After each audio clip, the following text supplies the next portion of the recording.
So one of the three pillars of the trustee program is livelihoods, that encompasses the rights of employees to fair and legally compliant compensation for work, coupled with a discrimination-free work and safe workplace.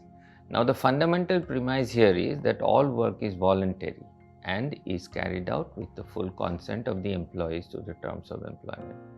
But we must be cautious of the legal requirements that have to be always followed, because the employer is responsible for maintaining the legal conditions of employment, and consent of employees can never be used to bypass legal provisions.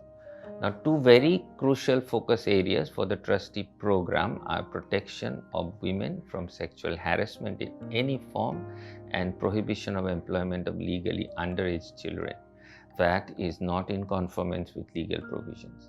It is crucial to have validated proof of wage for all employees. Equal wages for equal work and equality of treatment and equal facilities for both permanent and temporary employees is to be always ensured.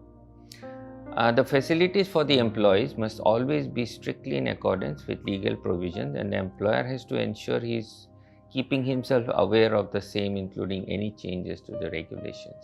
The state rules of the national laws are also to be strictly followed. Now, in order to ensure that the principles of natural justice is always provided to the employees, it is mandatory to set up grievance redressal mechanism for the employees that offers anonymity and allows them to make even oral submissions if they prefer to do so. The top management is accountable to review the successful functioning of such a system. What are the key legal benefits, amongst others, that must be ensured for both permanent and temporary workers? There are many statutory benefits that apply to both categories of workers, permanent, temporary, and also sometimes classified as casual. Now, the significant benefits here are the equal wages for equal work, provident fund, maternity benefit, and overtime wages. How do we look at legal compliance to overtime? Legal compliance to overtime, we must remember, is not only limited to payment of overtime wages at double the ordinary rate, but also linked to the total number of hours of overtime work as approved for the week as well as for the quarter. How do we ensure the acceptance of wages by the worker?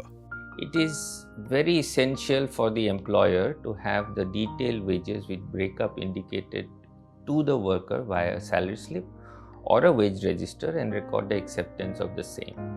This is the only acceptable proof of consent to wages.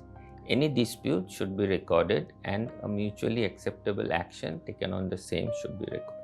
How do we verify the compliance to creche requirements?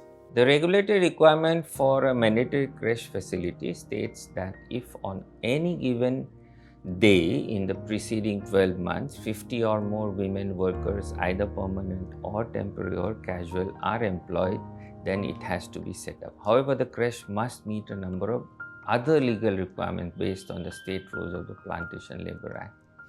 For the employer, it is necessary to be aware of and implement these rules while setting up the creche facility. Given the rule regarding minimum number of working days required by temporary female employees to avail maternity benefits, how can we verify management commitment and compliance to the requirement?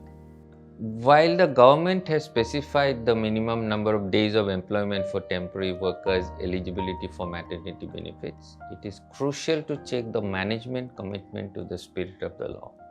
It is to be checked whether temporary female employees are being made to leave their job or are leaving their job just prior to completion of the stipulated eligibility period. Further, it is to be ensured that female recruits are not subjected to pregnancy tests prior to employment.